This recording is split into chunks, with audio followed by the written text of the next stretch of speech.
Hello, students, and good morning to all of you. And now, myself, Brijesh Singh, and with you with the Income Tax Law and Practices Unit Second. The topic is scope of total income on the basis of residential status. तो ये हम discuss करेंगे. It is comes under the section 5.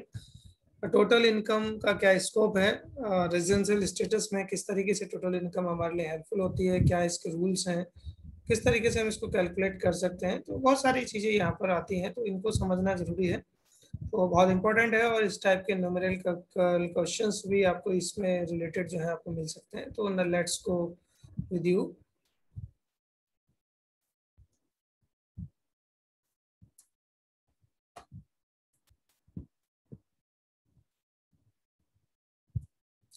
सबसे पहले meaning and scope of total income section 5 में आती है कि इसका मीनिंग क्या है. तो basically Section 5 that provide the scope of the total income and of the assessee because the incidence of tax and any person depends upon his residential status. तो जो इनकम है बेसिकली वो हम फाइंड आउट करते हैं. Taxability जो है किसी भी पर्सन की, वो कितना टैक्स पे करेगा. तो इंसिडेंस ऑफ टैक्सेस में भी depends upon the residential status and that's why the total income computation of total income is very important. तो क्या स्कोप है? तो scope of total income of an SSC depends upon the following 3 important consideration. ये 3 चीजें आपको देखनी पड़ेंगी. पहली चीज है, जैसे कि हम बता रहे हैं आपको, कि किसी भी व्यक्ति का जो रेजिडेंशियल स्टेटस है वो हमें देखना पड़ेगा. किसी भी एसएससी का रेजिडेंशियल स्टेटस क्या है, कि वो रेजिडेंट है, नॉन रेजिडेंट है.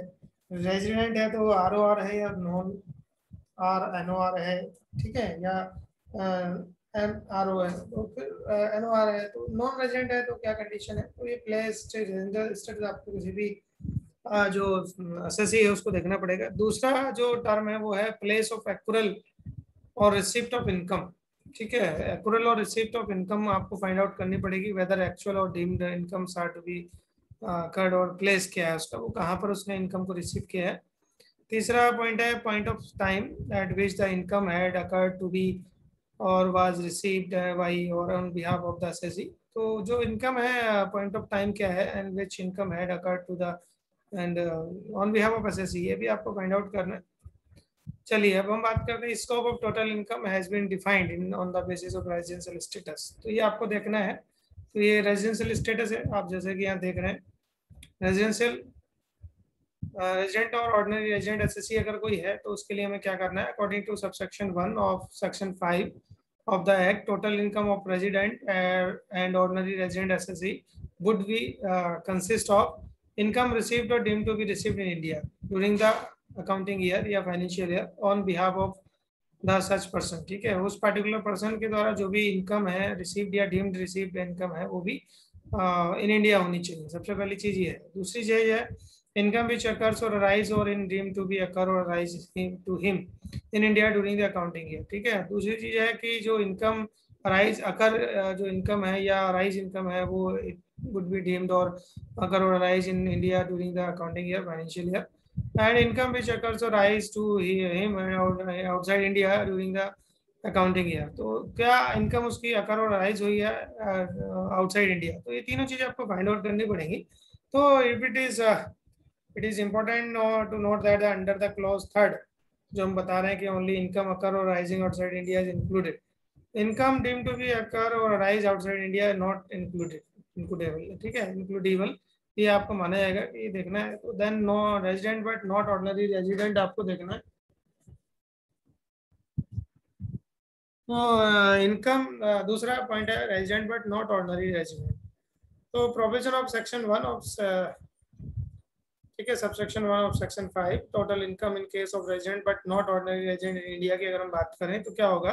तो यहाँ पर आपको देखना है कि इनकम रिसीव्ड और deemed to be received in India during the accounting year और by on behalf of the such person.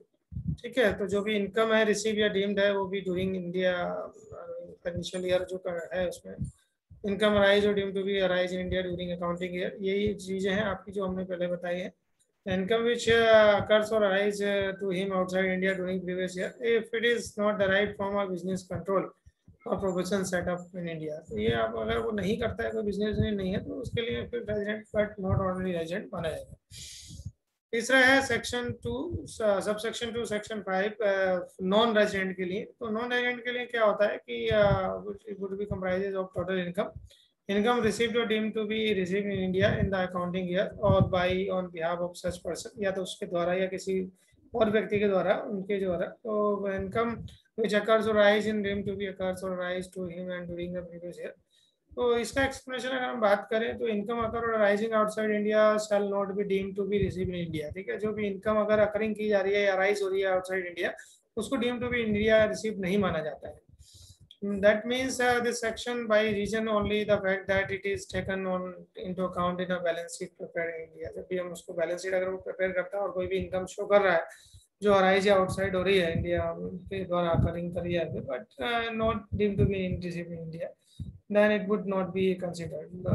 ठीक है, तो एक्सप्लेनेशन है for the removal of doubts के अगर हम it is hereby clear that income which has been included in total income of person on the basis of it has occurred or arisen or deemed to be occurred or arisen to him shall not again be included on the basis and it is received or deemed to be received by him in India। ठीक है, तो ये आपको देखना पड़ेगा। तो इस तरीके की जो स्टेटस है आपका वो हम बात कर लेते हैं इस तरीके से।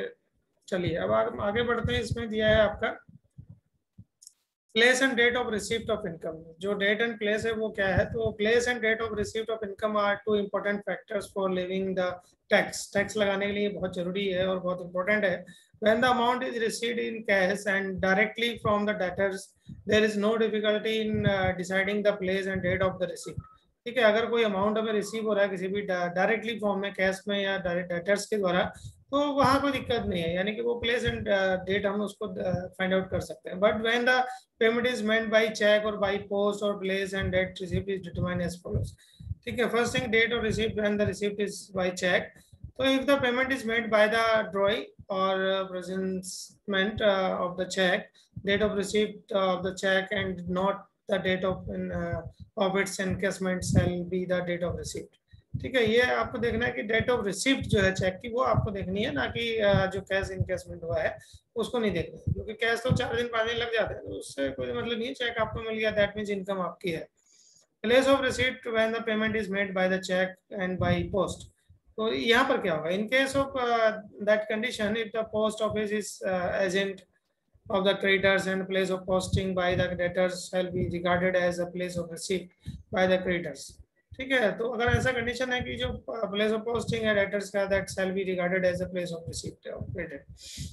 on the other hand there is no specific understanding that the payment is to be made by post, the place of receipt by the creditors would be the place of receipt। ठीक है, ये देखना है। then third one is place of receipt when the receipt is through a postal money order or by insure post in case the place of receipt is to be determined, है ना। तो then creditor vendor and bears postal expenses etcetera वो भी आपको देखने पड़ेंगे। Date and place of receipt in case of article send by VPP. ठीक है, अगर किसी भी जो है जो भी बीपी पे आपको भेजा जाता है पोस्टल ऑफिस के द्वारा, कोई भी वेरी इफेक्टिव जो पर्सन है या post office would be the place where receive the date of receipt. Payment by transfer of immovable properties whenever any movable properties are accepted in the satisfaction of a claim, that date of receipt would not be the date of when not be the date when the possession is given, but the date of receipt would be the when the conveying is excluded।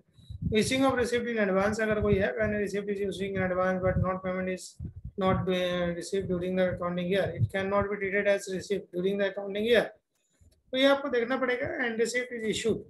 ठीक है, तो ऐसे बहुत सारी चीजें हैं जिनको हमें शो करना पड़ता है। इसके अलावा अगर हम बात करें टैक्स इंसिडेंसेस की, vice versa residential status of all SSC, ये बहुत इंपॉर्टेंट है, इसको आपको समझना जरूरी है। इसी हिसाब से आपकी जो इनकम की जो रेजिडेंशियल स्टेटस के हिसाब से टैक्सेबल है कि नहीं है, ये आपको फाइंड आउट करने में और न्यूमेरिकल जो प्रॉब्लम्स हैं उनको सॉल्व करने में भी आपकी हेल्प कर सकते हैं।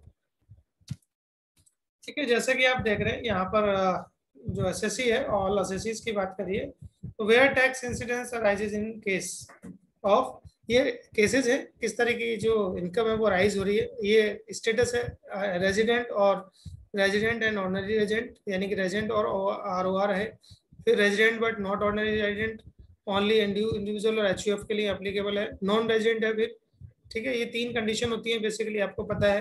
तो अब हम बात करते हैं इनकम रिसीव्ड इन इंडिया। कोई भी इनकम जो रिसीव्ड हो रही है वेदर अकर्ड इन और आउटसाइड इंडिया, चाहे वो इंडिया में अकर्ड है या आउटसाइड इंडिया है, this income will be taxable in all 3 condition. तीनों में आप देख रहे हैं कि टैक्सेबल टैक्सेबल टैक्सेबल लिखा हुआ है, यानी कि इस तरह की इनकम जो रिसीव्ड इन इंडिया है और अकर्ड इन और आउटसाइड, या तो इंडिया में है या कहीं पर भी है, तो उससे कोई हमें मतलब नहीं है, तो that would be taxable. Income deemed to be received in India, ठीक है, income deemed to be received in India whether accrued in और आउटसाइड इंडिया, चाहे वो बाहर या देश के या देश के अंदर जो है रिसीव हुई हो, लेकिन हम उसको भी तीनों कंडीशन में टैक्सेबल मानेंगे। इनकम अकरिंग और अराइजिंग इन इंडिया, कोई भी इनकम अकर की गई है या अराइज की गई है इंडिया में, वेदर रिसीव्ड इन इंडिया और आउटसाइड इंडिया, चाहे वो इंडिया में रिसीव हो या अन्य बाहर किसी देश में किसी को मिली हो, तो भी वो टैक्सेबल मानी जाएगी तीनों कंडीशन में। इनकम डीम टू बी अकर और arise in India whether received in India और आउटसाइड इंडिया, ठीक है, डीम टू बी अकर की बात हो रही है और अराइज, ठीक है, that means taxable taxable taxable, तीनों कंडीशन में टैक्सेबल होगी। Income received and accrued outside India from a business control और a profession setup in India, ठीक है, कोई भी इनकम है जो रिसीव्ड या अकर्ड हो रही है आउटसाइड इंडिया, ऐसे बिजनेस से जो कंट्रोल और प्रोफेशनली सेटअप है इंडिया में, ठीक है, तो यहाँ पर केवल रेजिडेंट में ये टैक्सेबल होगी और नॉन रेजिडेंट और नॉन ऑर्डिनरी रेजिडेंट में भी टैक्सेबल होगी, लेकिन नॉन रेजिडेंट में ये टैक्सेबल नहीं होगी, इसको नॉट टैक्सेबल लिखा गया है। Income received and accrued outside India from a business and control from the outside India और प्रोफेशनल सेटअप आउटसाइड इंडिया, तो कोई भी बिजनेस है अगर इनकम रिसीव हो रही है या अकर्ड आउटसाइड इंडिया अगर वो है, लेकिन जो बिजनेस है that control from outside India, अगर बिजनेस भी जो कंट्रोल है और setup of the outside India, दोनों तीनों चीजें यहाँ पर आप देख रहे हैं कि तीनों बाहर है। Received and accrued outside India, कोई ऐसी इनकम जो आउटसाइड इंडिया है, लेकिन अगर वो रेजिडेंट पर्सन है तो वो टैक्सेबल होगी, अगर वो नॉन रेजिडेंट है ROR है, ठीक है, RNOR है, तो वो नॉट टैक्सेबल होगा, नॉन रेजिडेंट है तो नॉन टैक्सेबल होगा। Income and receive outside India but later on remitted on to India whether tax incidences are arises at the time of remit, तो तीनों कंडीशन में ये जो है आपकी नॉन टैक्सेबल या नॉट टैक्सेबल होगी। इसके अलावा जो है आप यहाँ देख रहे हैं और भी चीजें हैं, इनको भी ध्यान देना है। Dividend from an Indian company और mutual fund specified under section 10 subsection 23D अगर कोई आता है, तो यहाँ पर आप देख रहे हैं कि एग्जम्प्टेड है अंडर सेक्शन 10, तीनों कंडीशन में ये एग्जम्प्टेड होगा, ठीक है, और इसको हम एग्जम्प्टेड मानेंगे सेक्शन 10 34 सब सेक्शन 35 दोनों में, सब्जेक्ट टू सेक्शन 115 BBD है, इसको माना गया है। एग्रीकल्चर एंड इनकम इंडिया है, चाहे वो कोई भी हो, रेजिडेंट है, नॉन रेजिडेंट है या कोई भी, एग्जम्प्टेड है अंडर सेक्शन 10 सब सेक्शन 1 में।